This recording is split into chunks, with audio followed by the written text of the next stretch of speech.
Mom? Yes, it is. Well, I'm the guy that took her from you. Was her little girl still alive?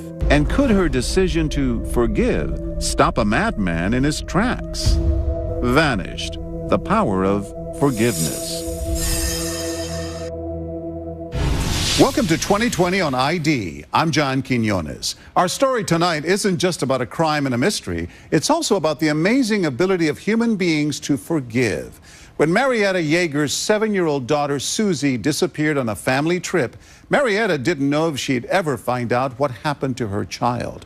But she made the shocking decision to confront the kidnapper, and that proved to be the key to solving the case.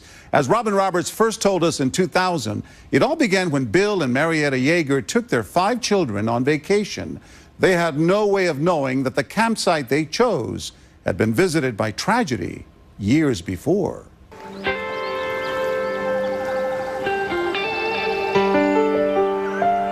Three Forks, Montana, unspoiled wilderness, an idyllic camping spot.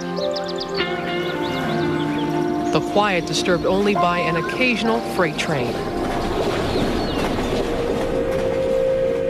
Summer 1968, a Boy Scout jamboree. After an evening toasting marshmallows and telling stories around the campfire, the boys went to sleep in their tents. With dawn came a horrible discovery. A 12-year-old scout was found dead in his sleeping bag, stabbed in the back, his head smashed in. The other Boy Scouts never heard a thing. The crime was never solved.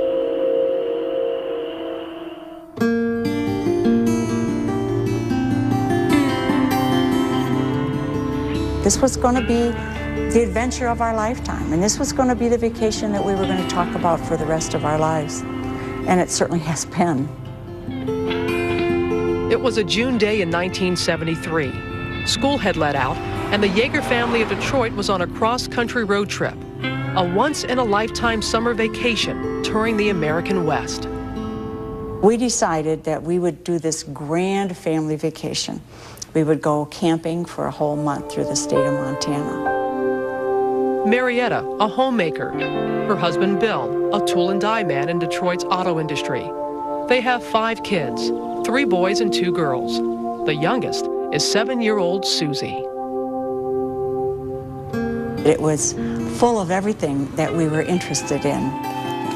Western history and Native American culture and outdoor life and animals. We were seeing things that we'd never seen before, like magpies in mountains and antelope. Heidi Yeager was almost 13. They had got us little travel games, and we played I Spy games. I like just sitting there just looking out the window as we drive. Every stop along their route was chosen carefully for the best sightseeing. Their home movies show the Yeagers here at Mount Rushmore. This was a vacation that we really had hoped and prayed for. We felt like we were in God's hand all the way out there, because you can imagine the possibilities of traveling for a week with 5 kids in the car. And yet it was the best time we'd ever had as a family. And I just asked God to bless us and to protect us and to keep us all safe. It was Susie's first ever family vacation. You never saw her walk. She was always hopping, skipping, jumping. You know, she was just a lively little girl. Not one to pick a fight, not one to, argue. She could never go through a room where I was without running over to me and hugging me or kissing me. After the long ride across 8 states, they finally got to Three Forks, Montana, the headwaters of the Missouri River. We arrived at the campground in the evening as the sun was setting. Bill and Marietta made camp on the riverbank. As truckers passed through and other families camped nearby, they had no idea that from the cliff above the park, they were being watched. We didn't have really a care in the world at that point. After 3 days in camp, the Yeagers planned to move on first thing in the morning. It was their last night in Three Forks. Do you remember anything particular about that night when you all went to bed? Just being happy and snuggling in and falling asleep. You know, parents coming in, tuck us in, say goodnight.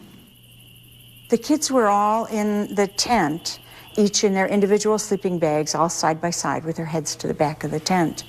So I got down on my hands and knees at their feet and stretched up to kiss them all goodnight, kind of like, okay, now go to sleep, you know.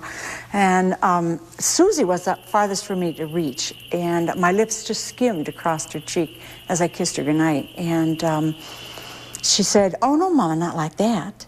And she got out of her sleeping bag, and she crawled across her sister, got right in front of me, threw her arms around me, gave me a great big kiss right smack on my lips, and she said, "There, Mama, that's the way it should be." Marietta went to sleep in the trailer with Bill.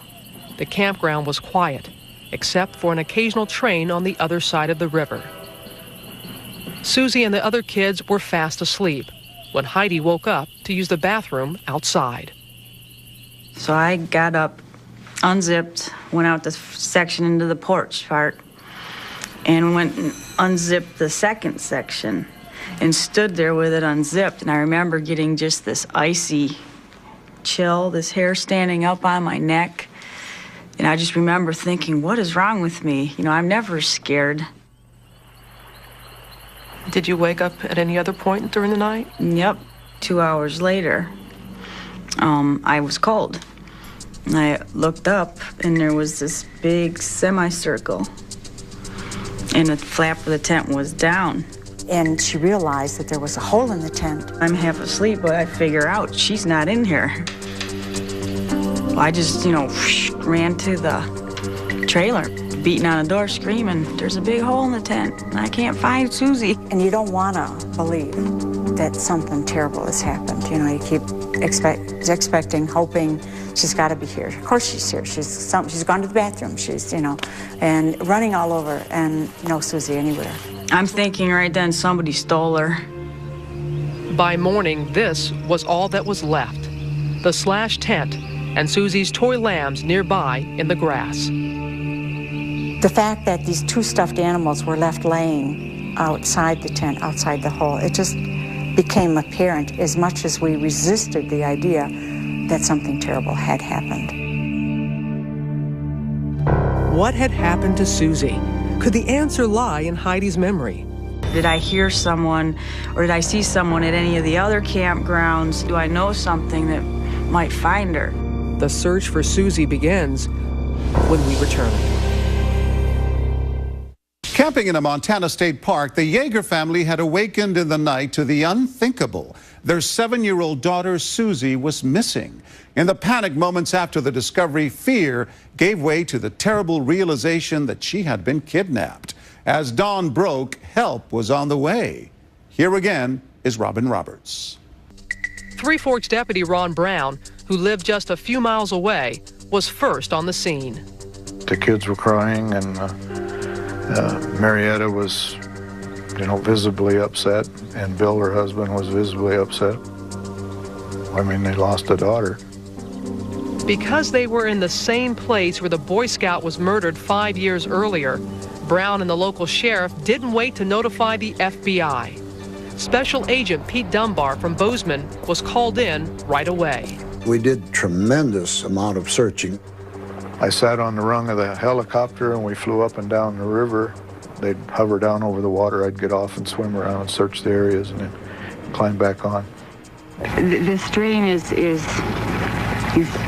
unspeakable. We take it an hour at a time. The police questioned several suspects, truck drivers who had passed through the campground that night, and one local who neighbors thought was just plain odd. One by one, they gave each lie detector and truth serum tests, but turned up nothing. The Yeagers racked their memories for a detail they might have forgotten. There was always, with me anyway, a constant fear. Did I actually know something, or did I hear someone, or did I see someone at any of the other campgrounds? Subconsciously, do I know something that might find her?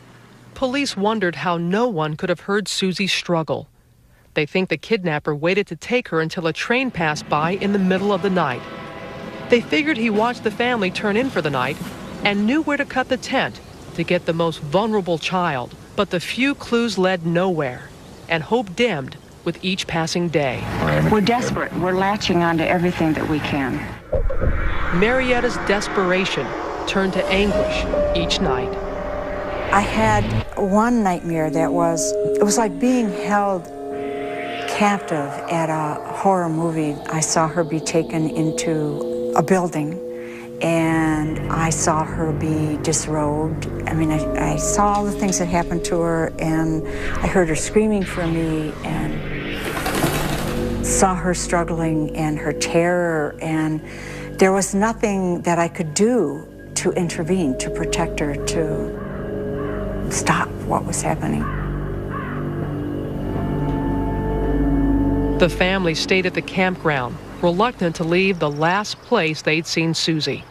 Townspeople would drop by daily, taking the other 4 kids rattlesnake hunting, even to a rodeo, all in an effort to distract them from the loss of the littlest one.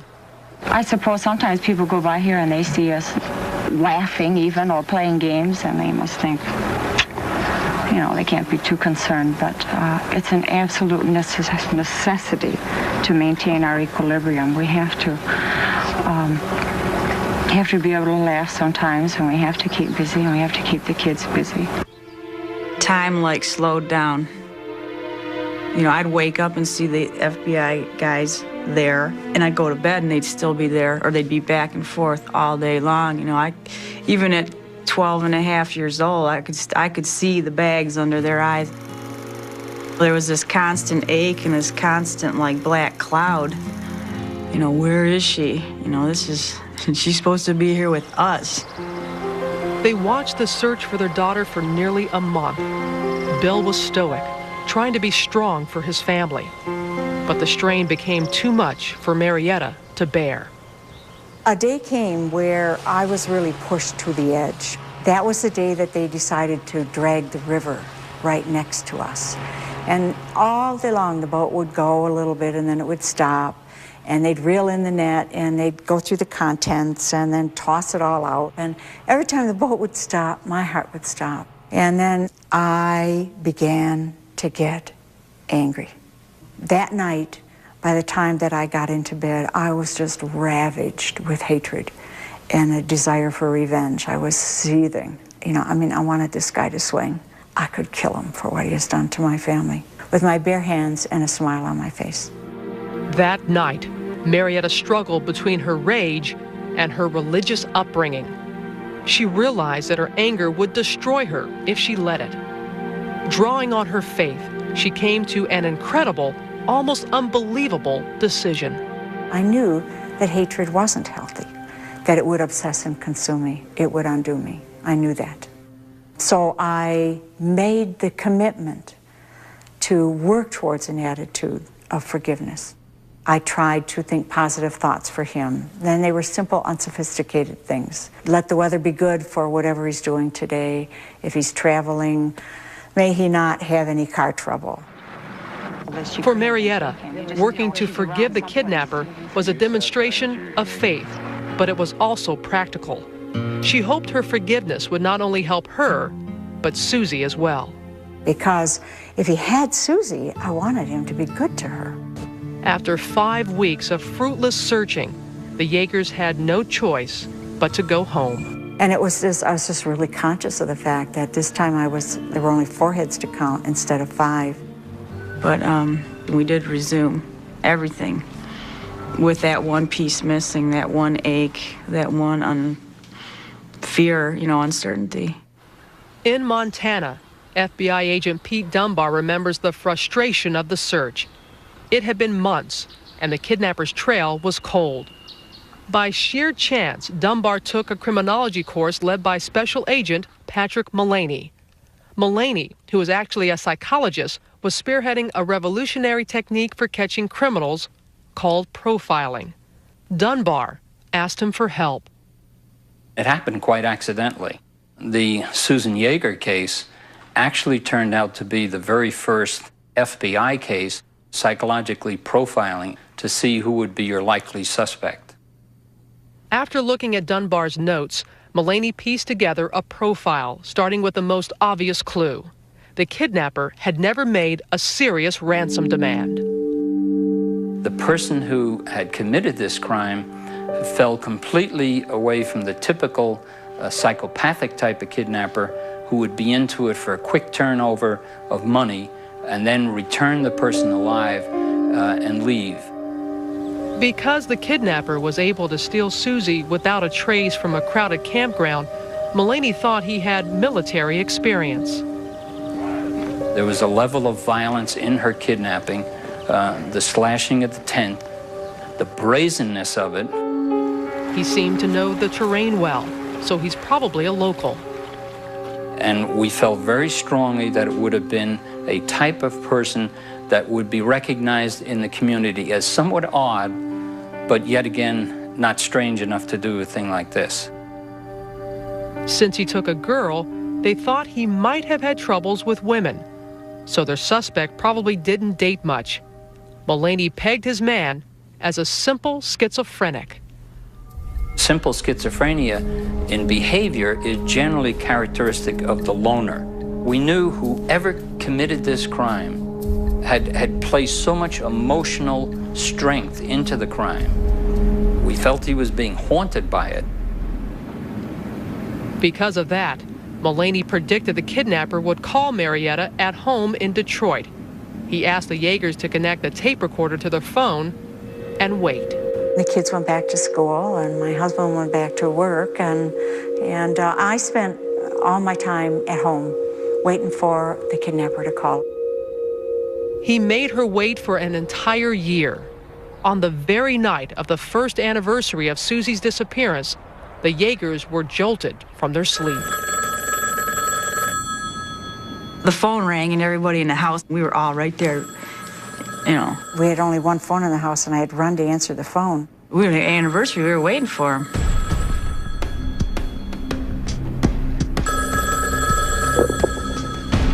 Hello? Is this Susie's mom? Yes, it is. Can't hear you. Yes, this is. I'm Susie's mother. Well, I'm the guy that took her from you exactly a year ago to the Bennett today. The FBI had predicted correctly. The kidnapper was reaching out. But who was he? And was Susie still alive? Stay with us.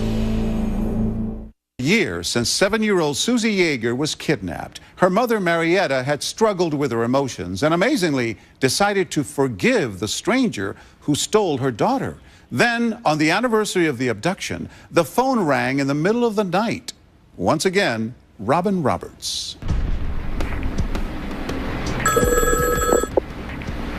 Hello?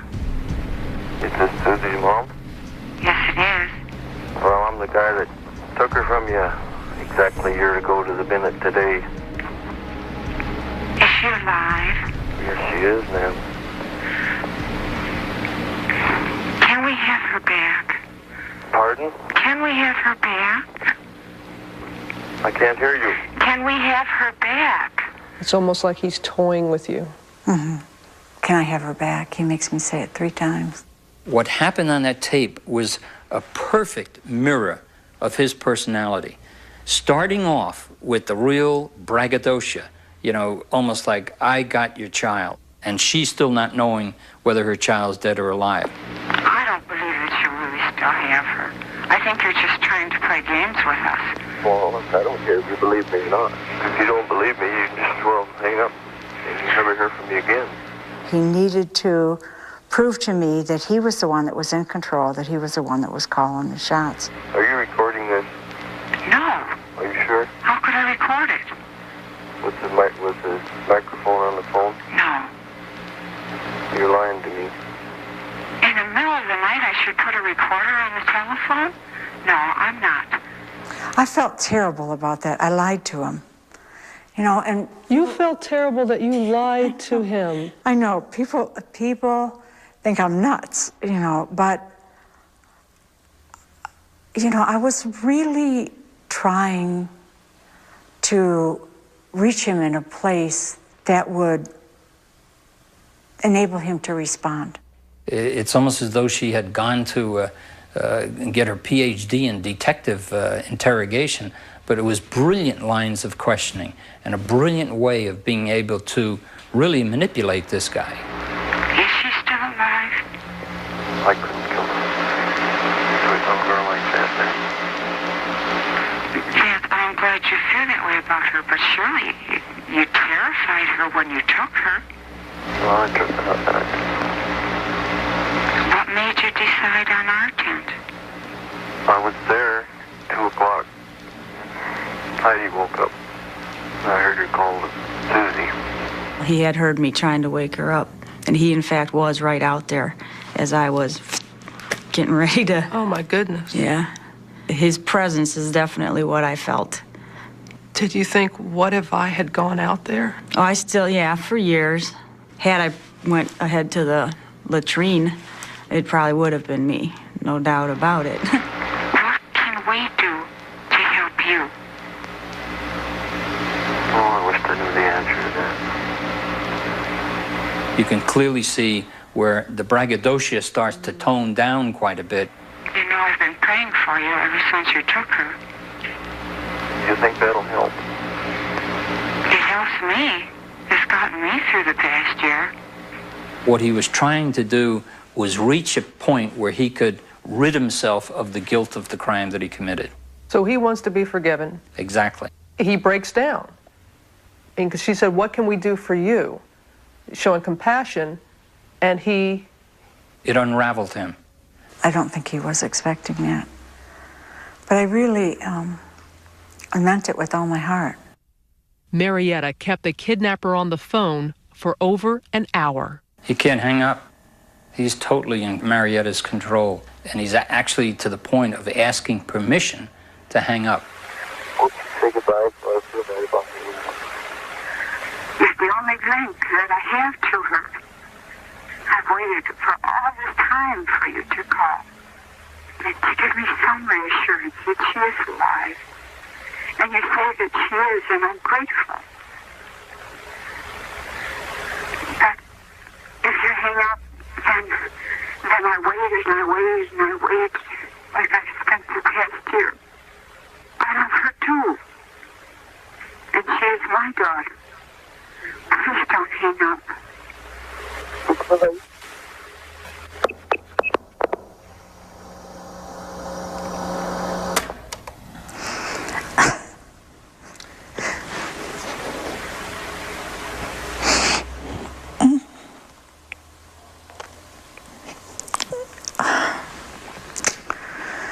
Oh, that was so difficult.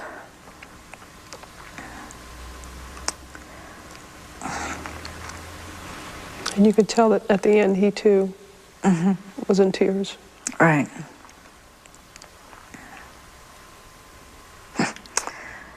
Yeah, I held it together until the end, and then I just had to beg for her.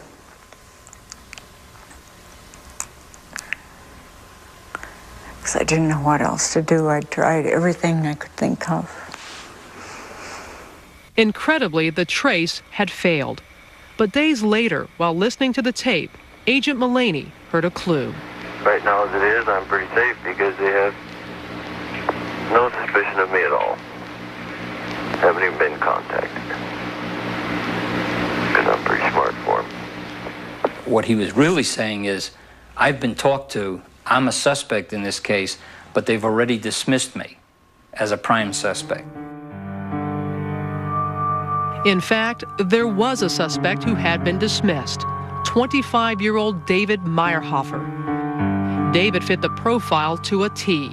He grew up in nearby Manhattan, Montana, liked to hunt and fish, joined the Boy Scouts, graduated high school, and served in Vietnam. He was absolute and excellent trooper.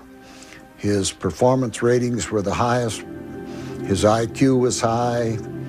Everything was #1. I bowled with him in a bowling league, and he was very personable, very intelligent, and everybody liked him. But there seemed to be two sides to David. He was handsome and successful, but he had problems with women. He participated in town activities, but when he volunteered to be a scout leader, the parents asked him to leave. Too much attention to the younger children, and I think some of the parents were concerned. County Prosecutor Tom Olson remembers that some of the townspeople suspected David, including one prominent citizen. It was one of our county commissioners. And I said, you don't have anything. He said, sure. You see, you wait and see, it'll be David. Stay with us. 1 year after her 7-year-old daughter Susie was abducted, Marietta Yeager had finally spoken on the phone with the man who said he took her. FBI investigators, using what was then a new technique, profiling, thought they knew who he was, a local resident named David Meyerhofer. But the FBI had no actual evidence until a lucky break split the case wide open. Once again, here's Robin Roberts. A Montana rancher who was also David Meyerhofer's former boss complained to the phone company about a mistake on his bill. He had been charged for an hour-long call to a woman in Detroit he'd never met. I'm Susie's mother. Marietta Yeager. Well, I'm the guy that took her from you. Deputy Ron Brown went out to the ranch suspecting someone had tapped the telephone line. He followed the wires across the property. You could see where a truck had pulled under those telephone lines and stopped and spent quite a bit of time there. Whoever had made the call parked under the lines, sat on top of the truck, and tapped the bare wire. At that time, I sort of felt that it was David because his job in the military was being a telephone repairman. And there was something else. 8 months after Susie was abducted, 19-year-old Sandra Smolligan disappeared. She had gone out with David Meyerhofer once and was living in an apartment in this building which he owned. Searchers combed the area and found her car hidden in a shed at an abandoned farm known as the Lockhart Ranch. Prosecutor Tom Olson was supervising the search for evidence. This man approached on the fence line. He was outside the fence, and he called me over, and he said, have you found anything? And I said, no, we haven't found anything. And went back, and I said, who was that man? And FBI agent said that was David Meyerhofer. But there was a problem. Meyerhofer was among the first group of suspects to take the lie detector and truth serum tests, which he passed without trouble. Now, back in 1974, no one believed a guilty suspect could fool the test. Of course, I made a drastic error. I eliminated it as a suspect for some period of time. But the profiler wasn't surprised. Mullaney believed the kidnapper was impervious to the polygraph and truth serum tests. Simple schizophrenia is a kind of disease where a person lives mentally in their own world. If this person were to kill or murder to satisfy a fantasy, they'll give you a negative answer, but not show any indicators physically that they're lying. Investigators couldn't tie David to the crimes. They only had a hunch and a sense of what might make him give in. And we were totally convinced that the only thing that would crack him would be a strong female confronting him with the crime that he committed. The FBI asked me if I would go out to Montana and confront him. So without fanfare, Marietta slipped back to Montana to meet David. She recognized his voice from their phone call, but she was unable to make him confess. He just kept saying he was sorry. He wished he knew something that would help me, that would help find Susie.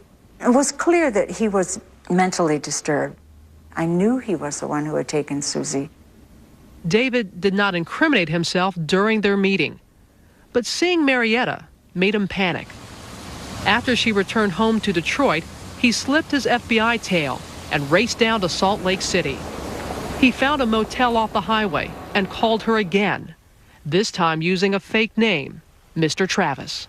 He was trying to convince me and the FBI that the real kidnapper was somebody in Salt Lake City, Utah, and not this person, David, who's being considered as a prime suspect in Montana. But I began to call him by his name. And at first he protested. Why do you call me David? Where'd you get this name David from? Then the so-called Mr. Travis said things that only David and Marietta had discussed in their face-to-face meetings. He became frantic, and when he realized what he had done, he said, "You'll never see your little girl alive again." And he slammed down the phone. That last phone call, she identified David. Based on that, we developed probable cause. We put out the word that David Meyerhofer be arrested.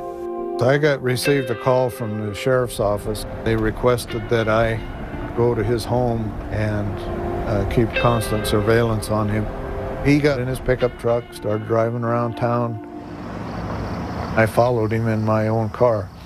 You know, and at 5:30 in the morning, it's before the sun comes up, and there's 2 cars with headlights on in Manhattan. That's noticeable.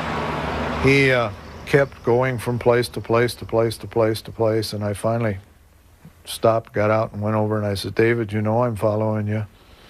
How about if I help you?" Meyerhofer invited the deputy to ride along while he did his errands. Hours later, the FBI was ready with the warrant.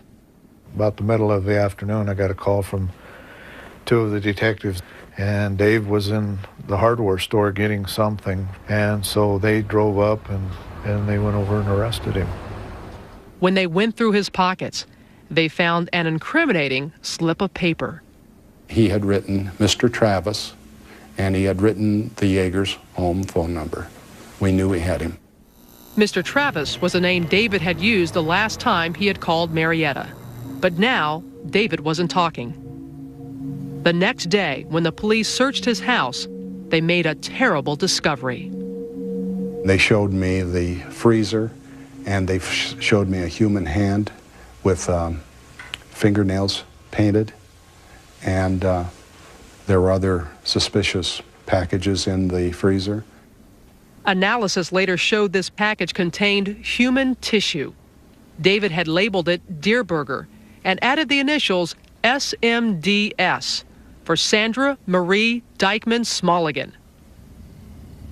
Sometime after midnight, Prosecutor Olson called Douglas Dassinger, a formidable defense attorney who had been hired by David Meyerhofer.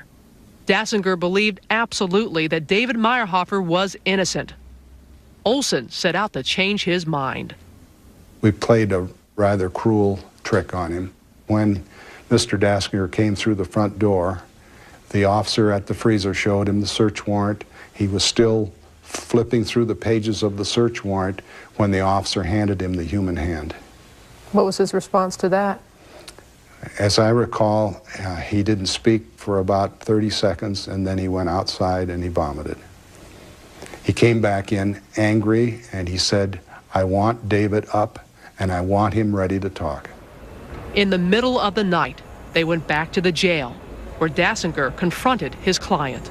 He comes out, and he says, "What can you offer David?" And I said, "What can you offer me?" And he said, 4 murders.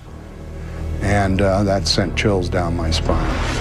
When we come back, a killer reveals his shocking crimes. He just recited each and every offense, each and every homicide. And Marietta makes a surprising decision. I hope that it would help her to know that I had forgiven him. Stay with us. Marietta Yeager had helped the FBI find the man who they believe kidnapped her daughter. Now, David Meyerhofer was in custody and about to confess to a string of grisly crimes. And Marietta was about to learn what really happened to Susie. Robin Roberts with the conclusion of our story. No one had suspected the murders that haunted their small town were connected, and that the young man they'd known since childhood, David Meyerhofer, was a serial killer. That night, David gave his confession to FBI agent Pete Dunbar. He agreed that he would talk, and he just recited each and every offense, each and every homicide, what he did, how he did it, no emotion whatsoever. David Meyerhofer confessed to committing his first murder when he was only a senior in high school. His first victim was a local boy, 13-year-old Bernie Pullman, who was playing on this bridge when David shot him through the heart.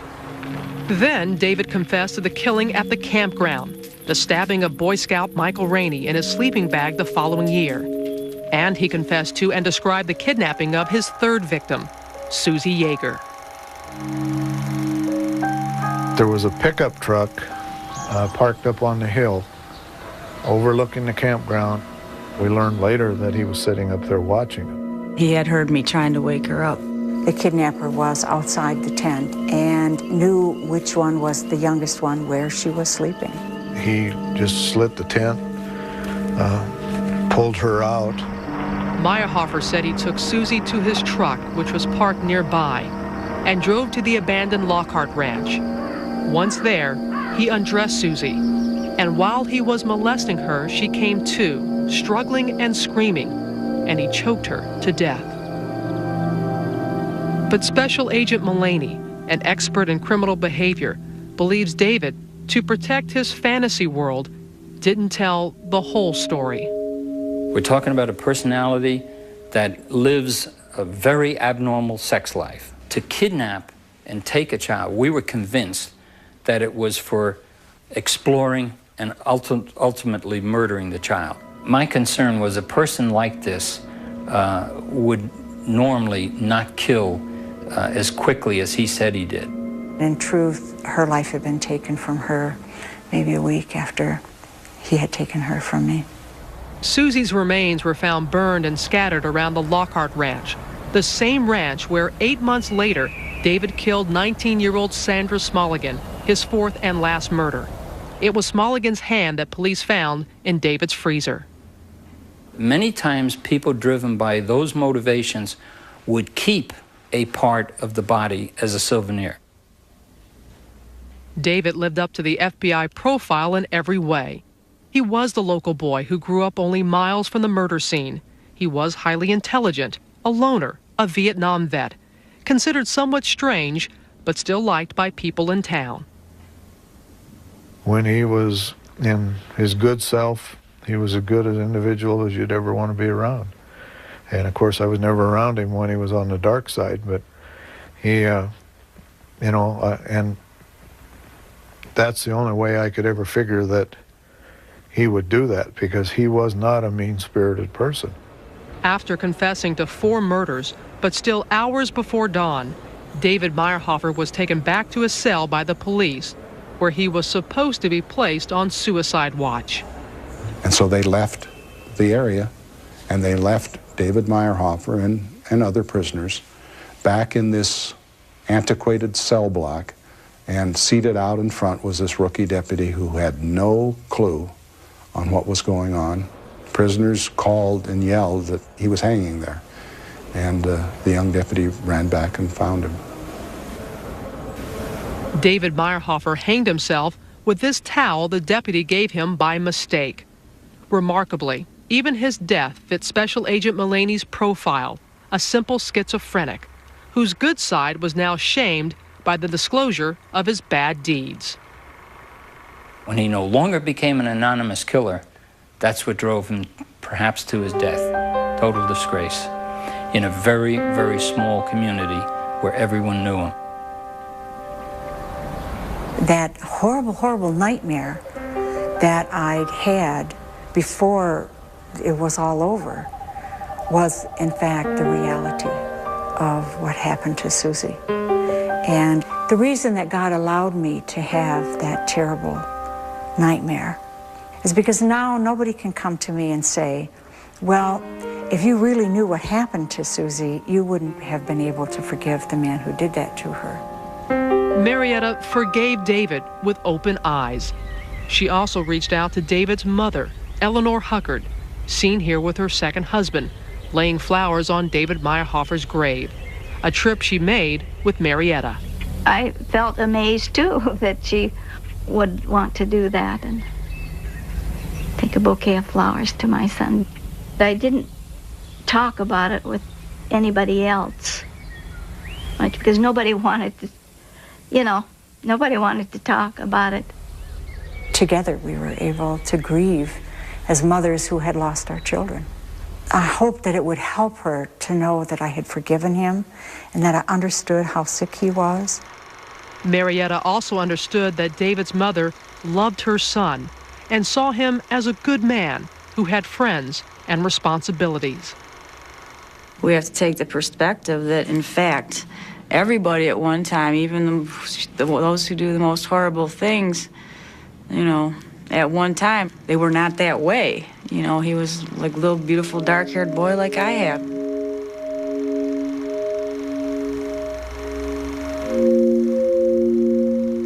And it's not that forgiveness means condoning what happened. I will never condone what happened to my little girl. And that doesn't mean that I forget it, because I will never forget what happened to my little girl. It's precisely, in fact, that you can't forget, that you have to forgive so that it doesn't do you in. I guess I'd admire her work in doing this, even though I disagree with her. I'd want him executed. But in the end, Marietta's forgiveness had very practical consequences for the people of Montana. If we did not have a mother courageous enough to confront the killer of her child, this case perhaps maybe would never have been solved. She brought to the halt the killings of a very sick and disturbed man. Forgiveness is hard work, and a lot of times people think that forgiveness is for wimps, you know, but I always say then they haven't tried it, because I know how difficult it is, but it's worth it. And it means being able to move on with your life, and it means being set free of the past. Marietta was able to move on with her life despite the loss of her daughter and the death of her husband, Bill, who passed away at the age of 56. Over the years, Marietta often traveled to Susie's grave in Montana. It was there that she met the man who would become her second husband. And 2 decades after Susie's abduction, Marietta co-founded an organization which advocates for alternatives to the death penalty. As of 2013, she occasionally still talks about her remarkable experience. I'm John Quinones. Please join us again next time for another edition of 2020 on ID.